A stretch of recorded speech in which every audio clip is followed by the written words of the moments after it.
ஒரு தப்பு நடக்குது, அதுக்கு இந்த டைரக்டரோட படம் தான் காரணம்னு சொல்லிட்டா அது அவ்வளோ ஈஸி இல்லைண்ணே. இப்போ எனக்கு ஒரு பொறுப்பு இருக்கணும்னு சொல்றீங்களே, இருக்கு, சமூக பொறுப்பு இருக்கு, ஓகே, நான் வயலன்ஸ் கம்மியாக பார்க்குறவங்களுக்கும் அந்த பொறுப்பு இருக்கணும் இல்லைண்ணே. அப்புறம் எதுக்குன்னு படிக்கிறோம், எதுக்கு இத்தனை பேர் அப்பா அம்மா வளர்த்து எவ்வளோ பேர்கிட்ட அட்வைஸ் கேட்குறோம், எல்லாருமே இருக்குல்ல. ஸோ அது ஈஸியாக கடந்து போகிற விஷயமே இல்லைன்றேன். ட்ரக்கு இப்படி எடுத்துக்கிட்டா இந்த மாதிரி ஆயிடலாம், சந்தோஷமா இருக்கலாம் அப்படின்னு நான் சொல்றேன். எங்கேயுமே நான் சொல்ல சார். இது என்னன்னா, எனக்கு கிடைச்ச ஹீரோஸ் மூலியமா எவ்வளவு தூரம் உறக்க இதை சொல்ல முடியுமோ அதை நான் சொல்லிட்டே தான் இருக்கேன். அதை நீங்க சொல்லணும்னா ஒரு பாயிண்ட்ல இவ்வளவு ட்ரக்ஸ் இருக்குங்க.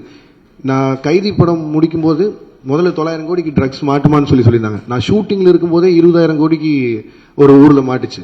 ஸோ இது எதுவுமே நான் சொல்லி தரல. 20,000 கோடி நான் சொன்னது 900 கோடி தான் சொல்லியிருந்தேன். அப்படி பார்த்தாலும் கம்மி ரேஷியோல தான் சொல்லியிருந்தேன். எவ்வளவு தூரம் சே நோ டு ட்ரக்ஸ் கேம்பெயினுக்கு நான் சப்போர்ட் பண்ணிட்டு இருக்கேன்னு எனக்கு தான் தெரியும். என் சைட்ல அவ்வளோ கேம்பெயின்ஸ் நடந்துட்டு இருக்கு. ஒவ்வொரு காலேஜா போய் இது ப்ரொபகண்டா மாதிரியே பண்ணிட்டு இருக்கேன். ஒரு 15,000 ஸ்டூடெண்ட்ஸை ட்ரக்ஸை தொட மாட்டேன்னு பிளட்ஜ் எடுக்க வச்சிருக்கேன். கோயம்புத்தூர் கமிஷனர் கிட்ட சே நோ டு ட்ரக்ஸ்ன்னு சொல்லி அந்த தலைப்பில் ஷார்ட் ஃபிலிம்ஸ் பண்ண வச்சு கோயம்புத்தூர் இருக்க எல்லா காலேஜையும் மொத்தமாக வச்சு ஒரு 60 ஷார்ட் ஃபிலிம்ஸ் அதில் யார் ஃபர்ஸ்ட் வராங்களோ அவனை அசிஸ்டண்டாக சேர்த்துறேன்னு சொல்லியிருக்கேன். பட் ஆனால் நான் என்ன சொன்னாலும் நல்லதை கேட்கவே மாட்டோம், நான் கெட்டதை மட்டும்தான் பார்ப்போம்னு சொல்லியிருந்தா நானும் என்னதான் சார் பண்ண முடியும். மேபி நான் பண்ணாமல் விட்டுறேன். அதனால பண்ணாமல் விட்டா சொசைட்டி மாறிடும்னா அது குட் தான். நான் அது பண்ண போகிறது.